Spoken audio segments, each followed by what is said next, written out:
आज हम सीखते हैं ये इंग्लिश के कुछ बेसिक वर्ड्स जो is, am, are, was, were, has, have, had इस नाम से जाने जाते हैं। हम लोग आज समझेंगे कि इज़, एम, आर, वोज, वर होता क्या है, इसको सब्जेक्ट वाले क्या बोलते हैं और लैंग्वेज में स्पीक करने वाले इसको क्या बोलते हैं। देखिए, दो तरीके जो मैं हमेशा बताता आया हूँ, एक है सब्जेक्ट का और दूसरा है लैंग्वेज का। अगर आप सब्जेक्ट के तरीके से इसको समझते हैं तो शायद आप इसको हेल्पिंग वर्ब बोलेंगे। अब आप जब हेल्पिंग वर्ब बोलेंगे तब आपको नॉलेज होनी चाहिए कि वर्ब क्या होगी। अब उस वर्ब की नॉलेज के लिए आपको हेल्पिंग वर्ब समझना पड़ेगा। ये सब्जेक्टिव मेथड है जो स्कूल्स में है, जो हमारी बुक्स में है, जो टीचर्स आपको पढ़ाते आए हैं कि इनको आप हेल्पिंग वर्ब बोलिए।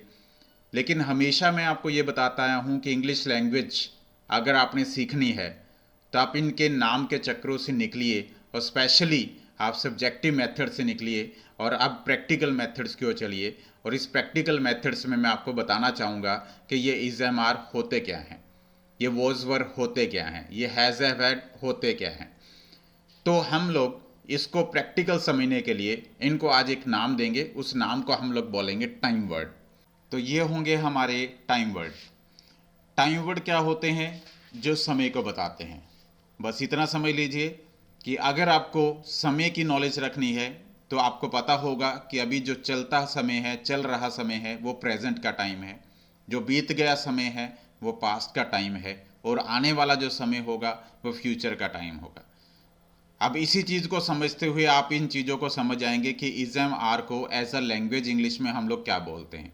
तो ये बताना चाहूँगा कि इज़म आर, वोज, वर या हैज़, हैव, हैड जब आप इंग्लिश में देखेंगे तो आप इसको टाइम वर्ड बोलिए, जिससे आपको पता चलेगा कि आप प्रेजेंट की बात कर रहे हैं, पास्ट की बात कर रहे हैं, या फिर कोई काम फिनिश्ड हो चुका है उसकी बात कर रहे हैं।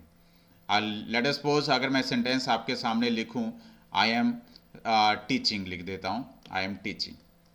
तो अब इस सेंटेंस से आपको क्या पता चल रहा है? ये एम लगा हुआ है तो ये प्रेजेंट का सेंटेंस है, यानी कि इस टाइम का सेंटेंस है। लाइव सिचुएशन में बोला गया है, इस वजह से हमने आईएनजी को लगाया है।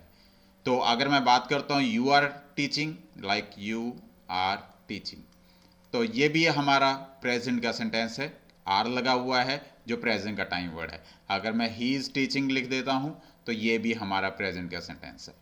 यानी कि तीनों सेंटेंसेस हमारे प्रेजेंट के हैं क्योंकि ये प्रेजेंट के टाइम वर्ड हैं।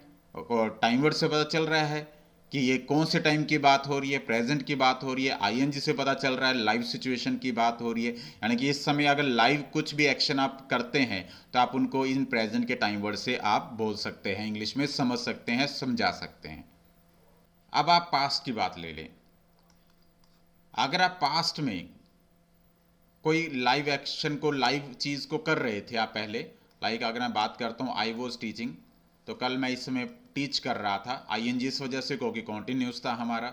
या फिर यू की बात करते हैं तो यू के साथ वर लगाते हैं तो यू वर टीचिंग। अगर मैं ही की बात करता हूँ तो ही वॉज टीचिंग। तो अगर आप यहाँ पर देखें तो यहाँ पर भी वॉज और वर जो हैं ये भी हमारे टाइम वर्ड हैं जो पास्ट का टाइम शो कर रहे हैं। अब इसी तरह से अगर आप हैज़, हैव, हैड को देख लें तो मैंने आपको हमेशा बताया है कि जब भी कोई सिचुएशन में कोई भी एक्शन, कोई भी काम फिनिश्ड हो जाता है उस समय हैज़, हैव, हैड लगाते हैं। यानी कि जब भी मैं बात करूंगा आई हैव टॉट, तो इसका मीनिंग आपको पता लग जाएगा कि मैंने जो ये एक्शन है ये मैंने फिनिश्ड कर दिया है, ख़त्म कर दिया है। यू के साथ भी आप लोग ऐसे बना सकते हैं, यू हैव टॉट। और ही की बात भी हो चुकी है कि ही के साथ हम लोग हैज़ लगाते हैं और ही हैज़ टॉट। तो यहां से इन टाइम वर्ड से पता चलता है किस टाइम की बात हो रही है।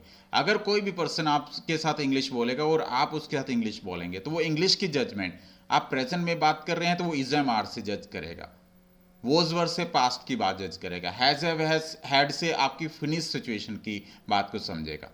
तो सारा खेल ऑब्जर्वेशन का है कि आपको समझना कैसे है।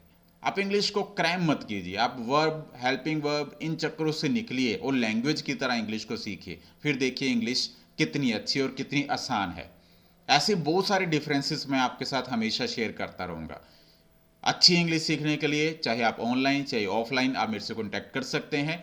और इन बातों को लैंग्वेज की तरह बोलने के लिए कि अगर आप चाहते हैं कि मैं इंग्लिश लैंग्वेज को फ्लुएंट बोलूँ बिना ये सोचे कि नाउन है, प्रोनाउन है, एडजेक्टिव है, एडवर्ब है, फिर भी मैं इंग्लिश को अच्छे से बोलूं, तो आप मेरे से कांटेक्ट कीजिए, क्योंकि मैं आपको लैंग्वेज सिखाऊंगा, आपको सब्जेक्ट नहीं। सब्जेक्ट लेना है तो स्कूल कॉलेज की बुक से उठा कर पढ़ लीजिए, बहुत सारी बातें हैं जो आपकी नॉलेज बढ़ा देंगी। लेकिन अगर इम्प्लीमेंट करना है, बोलकर सीखना है, तो आपको इन चीज़ों को समझना होगा, क्योंकि सब्जेक्ट और लैंग्वेज हमेशा बताता आया हूँ अलग हैं। इंग्लिश को स्कूल में पढ़ेंगे तो सब्जेक्ट है, इंग्लिश को आप बोलेंगे आप तो एक लैंग्वेज है।